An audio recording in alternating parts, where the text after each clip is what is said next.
भारत के पड़ोसी देश म्यांमार में बेहद ही शक्तिशाली भूकंप से धरती कांप उठी। इसका असर थाईलैंड की राजधानी बैंकॉक में भी देखने को मिला।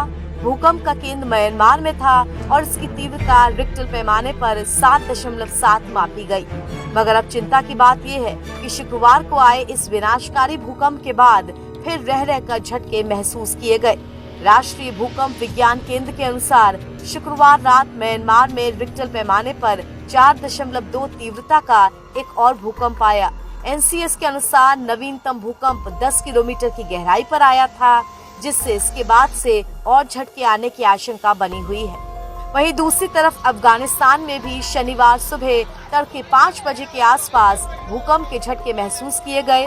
जमीन से 180 किलोमीटर की गहराई में आए भूकंप की तीव्रता रिक्टर स्केल पर 4.7 मापी गई। अभी तक किसी तरह के जानमाल के नुकसान की खबर नहीं है। ये भूकंप म्यांमार और थाईलैंड में आए शक्तिशाली भूकंप के एक दिन बाद आया है, जिसमें सैकड़ों लोग मारे गए। साथ ही इमारतें, बौद्ध स्तूप, सड़कें और पुल पूरी तरह से नष्ट हो गए। म्यांमार और पड़ोसी देश थाईलैंड में आए क्रमशः 7.7 और फिर 7.2 तीव्रता के शक्तिशाली भूकंप में इमारतों, पुल, साथ ही बौद्ध मॉनेस्ट्रीज नष्ट होती हुई दिखी। म्यांमार में कम से कम 144 लोगों के मारे जाने की आशंका है, जबकि 2 सबसे प्रभावित शहरों से आई तस्वीरों और वीडियोस में भारी नुकसान भी दिखाई दे रहा है। थाईलैंड की राजधानी बैंकॉक में कम से कम भूकंप के चलते 10 लोगों की जान गई है। यहाँ एक निर्माणाधीन ऊंची इमारत भूकंप के झटकों से ढह गई। सोशल मीडिया पर वायरल वीडियो में एक बहुमंजिला इमारत धूल के गुबार के बीच ढहती नजर आ रही है। वहीं वहां मौजूद लोग चीखते चिल्लाते हुए भाग रहे हैं। इमारत के मलबे में 40 से अधिक मजदूरों के फंसे होने की आशंका है। म्यांमार में शुक्रवार को आए जबरदस्त भूकंप के कारण मंडालय मस्जिद में 20 से ज्यादा लोगों की जान जाने की बात सामने आई है। स्थानीय मीडिया रिपोर्ट्स के मुताबिक भूकंप के तेज झटकों के कारण म्यांमार के मंडालय में एक मस्जिद पूरी तरह से ध्वस्त हो गई।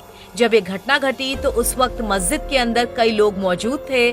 साथ ही मंडालय यूनिवर्सिटी में भी काफी तबाही देखने को मिली है। भारत ने विनाशकारी भूकंप का दंश झेल रहे म्यांमार को 15 टन राहत सामग्री भेजी है। भारतीय वायुसेना का C-130J सुपर हर्कुलिस विमान हिंडन एयरफोर्स स्टेशन से राहत सामग्री लेकर म्यांमार रवाना हुआ। इसमें टेंट, स्लीपिंग बैग, कंबल, खाने के लिए भोजन, साथ ही वाटर प्यूरिफायर, इसके अलावा सोलर लैंप, जनरेटर सेट, साथ ही आवश्यक दवाएं जिनमें पैरासीटामोल और एंटीबायोटिक सहित अन्य सामान शामिल है, ये सब भेजे गए हैं। संयुक्त राष्ट्र ने भी म्यांमार में राहत एवं बचाव कार्यों के लिए $5 मिलियन दिए हैं।